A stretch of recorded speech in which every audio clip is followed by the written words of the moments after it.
ଜୟ ଶ୍ରୀରାମ ସାଙ୍ଗମାନେ। ଆଗରୁ ଲୋକମାନେ ଦୁର୍ନୀତିର ଶିକାର ହଉଥିଲେ, ଏବେ ବି ଦୁର୍ନୀତିର ଶିକାର ହୁଅନ୍ତି। କୋଉମାନେ ଦୁର୍ନୀତିର ଶିକାର କରନ୍ତି? ଓଡ଼ିଶାରେ କିଛି ଏମିତି ଡିଲର ଅଛନ୍ତି ଯାହାକି ତାଙ୍କ ବିରୁଦ୍ଧରେ ଆକ୍ସନ ନେବାକୁ ଏମ୍ଆଇ ମହୋଦୟ ମଧ୍ୟ ଡରୁଛନ୍ତି। ତାଙ୍କ ବିରୁଦ୍ଧରେ 150 କାର୍ଡ ଯାଇକି ଅଭିଯୋଗ କରାଗଲା, ତାପରେ ବି ଏମ୍ଆଇ ମହୋଦୟ କାର୍ଯ୍ୟ କରିବା ପାଇଁ ଡରୁଛନ୍ତି। କୁହନ୍ତି ଆଉ ନୂଆ ଡିଲର ସୃଷ୍ଟି କରାଯାଇ ପାରିବ ନାହିଁ। କିନ୍ତୁ ଆଇନ ଅଛି, ଗୋଟେ ଅଭିଯୋଗ କଲେ ତା ଉପରେ ମାନେ ଅଭିଯୋଗର ଶୁଣାଣି ହବ। ଯଦି ନୂଆ ଡିଲର ସୃଷ୍ଟି ନ କରାଯାଇ ପାରିବ, ସେଇ ଗାଁରେ ମିଶନ ଶକ୍ତି ମହିଳା ମାନଙ୍କୁ ଦିଆଯାଇ ପାରିବ, ଗୋଷ୍ଠୀ ଦିଆଯାଇ ପାରିବ, ସେମାନେ ଡିଲର ନେଇକି ଚଲେଇବେ। କାହିଁକିନା ସେଇ ମା ମାନଙ୍କୁ ଏମିତି କିଛି ଡିଲର ଅଛନ୍ତି ମଦ ପିଇକିରି ସୋଦାସୋଦି କରୁଛନ୍ତି କି ତମକୁ ଖାଇବାକୁ ପାଉନ, ତମର କଣ କିଛି ନାହିଁ, ତମେ ଆଉଛ ଚାଉଳ ନେବା ପାଇଁକା। ଭାଇ ତମେ ଯଦି ତାଙ୍କୁ କହୁଛ ତମେ ଚାଉଳ ନେବା ପାଇଁ ଆଉଛ, ଭାଇ ତମେ ସେ ଚାଉଳ କଣ କରୁଛ? ମାଲ ପିଇ ନଉଛ ବିକିକିରି। ତେଣୁକରି ଏମିତିଆ ଡିଲର ରହିବ କଣ ପାଇଁ? ଯେ କି ଲୋକଙ୍କର ଚାଉଳ ଖାଇବ, 2.5 ରୁ 3 କେଜି ଖାଇବ, କାହିଁ ସେ ଡିଲର ରହିବ? ଆଗରୁ ବିଜେଡି ମାର୍କା ଡିଲର ଥିଲେ ସିଏ, କିନ୍ତୁ ଏବେ ସେଠି ଅଲଗା ଦଳକୁ ଚାଲି ଯାଇଛନ୍ତି। କିନ୍ତୁ ଏବେ ବି ତାଙ୍କର ଦୁର୍ନୀତି ପ୍ରେମ ଛାଡ଼ିନି, ଲୋକମାନଙ୍କୁ ହଇରାଣ କରିବା ପ୍ରେମ ଛାଡ଼ିନି। ଆ ବିରୁଦ୍ଧରେ ଲୋକମାନେ ବ୍ଲକ ପ୍ରଶାସନ ପାଖକୁ ଯାଇଛନ୍ତି। ତାପରେ ବେଳା ପାଇଲେ ତା ଉପର ଲେବୁଲ ପର୍ଯ୍ୟନ୍ତ ଯିବେ। ଦେଖିବାର ବେଳ ରହିଲା ଆକୁ ସପୋର୍ଟ କରୁଛି କିଏ, ଆକୁ ସମର୍ଥନ କରୁଛି କିଏ, କଣ ପାଇଁକା ସେ ଚାଉଳ ଖାଉଛନ୍ତି? ସରକାର ତାଙ୍କୁ ଦରମା ଦଉଥିବେ। ଗୋଟେ କାର୍ଡ ପିଛା 2 ରୁ 3 କିଲୋ ଚାଉଳ ନଉଛ, ତମ ପାଖରେ ଯଦି ମିନିମମଟା 200 କାର୍ଡ ଅଛି, ତାହେଲେ ତମେ କେତେ କିଲୋ ଚାଉଳ ଖାଇଲ?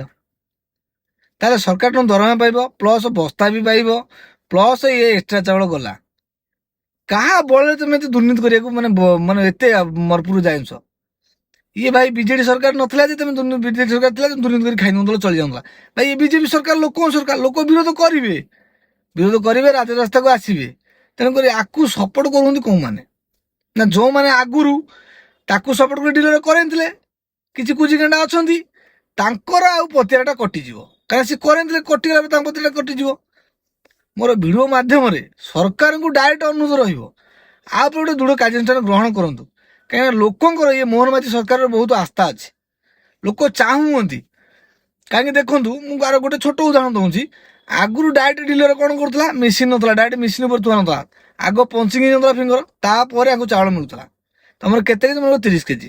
ହେ ଦିଏ ତାକୁ 28 କେଜି ଦିଅନ୍ତୁ, ସେ ଯାଉ ଭାରି, କାରଣ ଡର ନଥିଲା। ଏବେ ମୋହନ ମାଝୀ ସରକାର ଆସିଲା ପରେ କଣ କଲା ନା ପଞ୍ଚିଂ ଦବ, ତା ସହିତ ଚାଉଳ ୱେଟ୍ ହବ, ତାପରେ ଯାଇ ପର୍ଚି ବାହାରିବ।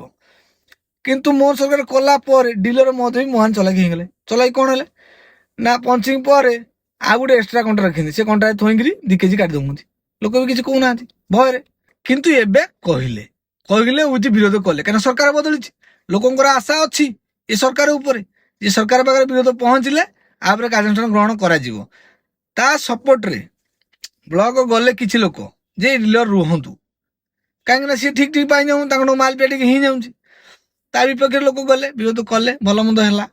ଏବେ ମୋର ଏଠି ପ୍ରଶ୍ନ, ସରକାରଙ୍କୁ ପ୍ରଶ୍ନ ରହିଲା, ଯଦି ଆପଣ ମାନେ ସରକାର ତରଫରୁ ଦରମା ପାଉଛନ୍ତି, ତାପରେ କାହିଁକି ଆପଣ କାଟିବେ? କୋଉ କାରଣ ନେଇ ଲୋକଙ୍କଠୁ କାଟିବେ? ଡାଇରେକ୍ଟ ଏଠି ମୋର ପ୍ରଶ୍ନ ଭିଡ଼ିଓ ମାଧ୍ୟମରେ। ଆଉ ଯୋଉ ମହୋଦୟ କାଟୁଛନ୍ତି, ଆମେ ଏମିତି ଖାଲିଟାରେ ଭିଡ଼ିଓ ବନଉନୁ, ମୋ ପାଖରେ ପ୍ରୁଫ୍ ବି ଅଛି, ସଠିକ ପ୍ରୁଫ୍ ବି ଦେଖେଇଦେବି। ବିଗତ ଗୋଟେ ଭିଡ଼ିଓ ବନେଇଥିଲି, ତାପରେ ମୁଁ ବିବାଦ ହେଇଥିଲି, କେସ୍ ବି ଖାଇଥିଲି, ତଥାପି ମୁଁ ପ୍ରୁଫ୍ ଦେଖେଇଥିଲି। କିନ୍ତୁ ଏବେ ବି ଦେଖଉଛି, ସଠିକ ପ୍ରୁଫ୍ ବି ମୋ ପାଖରେ ଅଛି। ମୋ ନା ଯାଇ କେସ୍ କଲେ ବି ମୁଁ ଦେଖେଇଦେବି ପ୍ରୁଫ୍। କାହିଁକିନା ବିନା ପ୍ରୁଫ୍ ଆଧାରରେ ଭିଡ଼ିଓ ବନେଇଲେ ଫସିବ, ୱିଥ୍ ପ୍ରୁଫ୍ ଅଛି। ଏ ଡିଲର ମହୋଦୟ କଣ କଲେ ନା ଯେତେକ ବିଜେଡି କର୍ମୀ ଥିଲେ, ତାଙ୍କର ଯୋଉ ଲୋକ ମରିଛନ୍ତି, ଏପର୍ଯ୍ୟନ୍ତ ଲାଗି ସେମାନଙ୍କ ଲୋକ କଟା ହେଇନଥିଲା, କିନ୍ତୁ ବିଜେପି କର୍ମୀ ମାନଙ୍କର କଟା ହେଇଥିଲା। ଏ ଭିଡ଼ିଓ ମାଧ୍ୟମରେ ମୁଁ ଓପନଲି କହୁଛି, ଆର ପ୍ରୁଫ୍ ବି ଅଛି। କିନ୍ତୁ ଏବେ ଯୋଉ ମୋହନ ମାଝୀ ସରକାର ଆଇଲା, ଏବେ ଯୋଉ ଚାଲିଲା ଫିଙ୍ଗରପ୍ରିଣ୍ଟ ଚାଲିଲା, ଭଲ ମନ୍ଦ ଚାଲିଲା, ସେବେଠାରୁ ଧରା ପଡ଼ିଲା ଯେ କେତେ ବିଜେଡି କର୍ମୀ ତାଙ୍କର ଲୋକ ମରିଗଲେଣି, ସେ ଚାଉଳ ଉଠଉଥିଲେ, ସେବେ ଧରା ପଡ଼ିଲା। ଆଗରୁ ଧରା ପଡ଼ିନଥିଲା, ଆ ଉପରେ ସରକାର ଆକ୍ସନ ନେଇନଥିଲେ। ଆଗରୁ ତ ସେମାନଙ୍କ ଶାସନ ଥିଲା, ତେଣୁକରି ତାଙ୍କ ଲୋକ ମଲେ ହଜିଲେ ଗଲେ, କିନ୍ତୁ ଚାଉଳ ସେ ଉଠଉଥିଲେ। କିନ୍ତୁ ଏବେ ପରିବର୍ତ୍ତନ ହେଇଗଲା, ସେ ରାଗଟା ସେ ସୁଝେଇବେ ଆଉ କୋଉଠି? ତେଣୁକରି ଯେହେତୁ ଉପରେ ମୋହନ ମାଝୀ ସରକାର ଲୋକଙ୍କ ଅଭିଯୋଗ ଶୁଣୁଛି, ଅଭିଯୋଗର ପର୍ଦ୍ଦାଫାଶ ହଉଛି, ତେଣୁକରି ଆମର ଇଏ ସରକାର ପାଖରେ ଡାଇରେକ୍ଟ ଅନୁରୋଧ ରହିବ, ଆଜ୍ଞା ମୋହନ ମାଝୀ ସରକାର, ଆଜ୍ଞା ଏ ଗରିବ ଗୁରୁବା ମାନଙ୍କର ଯୋଉ ଚାଉଳ କଣ ଯୋଉ ଡିଲର, ତାଙ୍କ ପ୍ରତି ଟିକେ ଦୃଢ଼ କାର୍ଯ୍ୟାନୁଷ୍ଠାନ ଗ୍ରହଣ କରନ୍ତୁ। ଆଉ ଏ ଯୋଉ ବ୍ଲକ ପ୍ରଶାସନ ମାନଙ୍କର ମନମୁଖୀ ଶାସନ ଚାଲିଛି ଏମ୍ଆଇ ମହୋଦୟ ମାନଙ୍କର, ଆଗରୁ ଆପ୍ଲିକେସନ ଦେଲୁ, ସେ ଆପ୍ଲିକେସନ ଫୋପାଡ଼ି ଦେଲେ, ଏବେ ଆପ୍ଲିକେସନ କହିଲେ ଆଜ୍ଞା ମ୍ୟାଡ଼ାମ ମୁଁ ରିସିଭ୍ କପି ଦିଅନ୍ତୁ, ତାପରେ ଯାଇ ସେ ଦସ୍ତଖତ କଲେ। ଗାଁ ଗହଳି ଲୋକ ଆଜ୍ଞା ମୂର୍ଖ ଲୋକ, ଏସବୁ ବାବଦରେ ଆମେ ଜାଣିନଥିଲୁ ଯେ ରିସିଭ୍ କପି କ'ଣ। ଆମେ ଜାଣିଲୁ, ତା ଆଇନ ବିଷୟରେ ଜାଣିଲୁ। ଆଉ ଧନ୍ୟବାଦ ଦେବାକୁ ପଡିବ ଆମର ଯିଏ ଅଛନ୍ତି, ଆମ ଲୋକଙ୍କୁ କିଛି ସପୋର୍ଟ କରନ୍ତି ସେଇ ଭାଇମାନଙ୍କୁ। ଆମ ସହିତ ବ୍ଲକକୁ ଗଲେ, ଅଭିଯୋଗ କଲେ, ଭଲ ମନ୍ଦ କଲେ। କିନ୍ତୁ ଏଠି ଏମ୍ଆଇ ମହୋଦୟଙ୍କର କ'ଣ ଭାସି ଯାଉଛି ଯେ ଏମ୍ଆଇ ମହୋଦୟ ଆଜ୍ଞା ତାଙ୍କୁ ଡିଲର କାଟୁନାହାନ୍ତି ନା ତାଙ୍କର କିଛି ଭିତିରିଆ ପ୍ରବନ୍ଧକ ଅଛି। ଲୋକଙ୍କର ଅଭିଯୋଗ ହଉଛି, ଅଭିଯୋଗ ଉପରେ କାର୍ଯ୍ୟାନୁଷ୍ଠାନ ଗ୍ରହଣ କରନ୍ତୁ। ଆଉ ଯଦି ଏମ୍ଆଇ ମହୋଦୟ ଆ ଉପରେ କାର୍ଯ୍ୟାନୁଷ୍ଠାନ ଗ୍ରହଣ ନ କଲେ, ମୁଁ ଭିଡ଼ିଓ ମାଧ୍ୟମରେ ଡାଇରେକ୍ଟ ଆହ୍ୱାନ କରିବି ଆମ ଗ୍ରାମବାସୀ ବୃନ୍ଦଙ୍କୁ। ଏ ବାବଦରେ ଆମେ ମୁଖ୍ୟମନ୍ତ୍ରୀ ମୋହନ ମାଝୀ ବେଳା ପାଇଲେ ବି ଯାଇକିରି ଭେଟିବୁ, ଅଭିଯୋଗ କରିବୁ, ଦାବି କରିବୁ ସେ ଦୃଢ଼ ଏମ୍ଆଇଙ୍କ ବିରୁଦ୍ଧରେ କାର୍ଯ୍ୟାନୁଷ୍ଠାନ ଗ୍ରହଣ କରାଯାଉ।